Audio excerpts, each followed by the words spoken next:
ఉచిత బస్సులు పెట్టిన దగ్గర నుంచి మేము చూస్తూ ఉన్నాము. ఉచిత బస్సుల మీద మీరు చాలా హాస్యాస్పదంగా పెద్ద పెద్ద జోకులు వేస్తూ మేమేదో పెద్ద హీరోలం అనుకునే పద్ధతిలో మీరు మాట్లాడడం ఏదైతుందో అది చాలా తప్పు కేటీఆర్, చాలా తప్పు. ఈరోజు నిరుపేదలు ఒక తల్లిగారింటికి వెళ్ళాలన్నా కూడా భర్తను మరి కిరాయికి ఛార్జీలు అడుక్కొని అత్తనో మామనో అడుక్కొని పోయేటువంటి పరిస్థితి గతంలో ఉండే.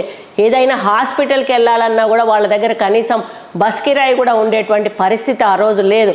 కానీ ఈరోజు ఈ ప్రభుత్వం వచ్చిన తర్వాత ఏదైతే ఉచిత బస్సు ప్రయాణం ఏర్పాటు చేయడం జరిగిందో లక్షలాది మంది మహిళలు ఊర్ల నుంచి డైరెక్ట్గా 2-3 ఒక జత కలిసి హైదరాబాద్కు వచ్చి ఇక్కడ హైదరాబాద్లో ఉస్మానియా, గాంధీ ఇటువంటి హాస్పిటల్స్లో వాళ్ళు చూపించుకోవడమే కాకుండా అవసరమైన వైద్య సదుపాయాలన్నీ కూడా ఇక్కడ తీసుకొని ఆపరేషన్లు అవసరమైతే ఆపరేషన్లు కూడా ₹1 ఖర్చు లేకుండా చేసుకొని వాళ్ళ ఆరోగ్యాలను బాగు చేసుకుంటున్నారనే విషయాన్ని నువ్వు మర్చిపోతా ఉన్నావు. అదే ఉచిత బస్సులో ఎన్నో మరి తీర్థయాత్రలు తిరగాలనేటువంటి ఆలోచన మహిళల్లో ఉంటుంది.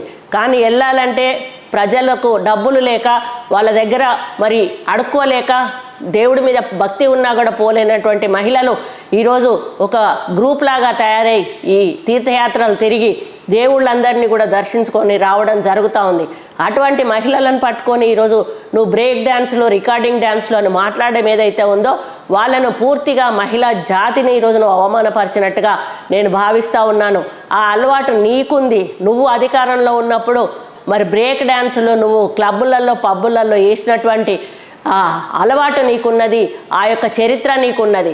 అది ఈరోజు మరి తెలంగాణ మహిళల మీద రుద్దడం ఏదైతే ఉందో అది కరెక్ట్ కాదు. నువ్వేసుకో రికార్డు డ్యాన్సులు కానీ ఇంకొకసారి తెలంగాణ మహిళల గురించి కానీ ఉచిత బస్సు ప్రయాణాల గురించి కానీ మాట్లాడితే మర్యాదగా ఉండదని చెప్పి ఈ సందర్భంగా నిన్ను హెచ్చరిస్తూ ఉన్నాను.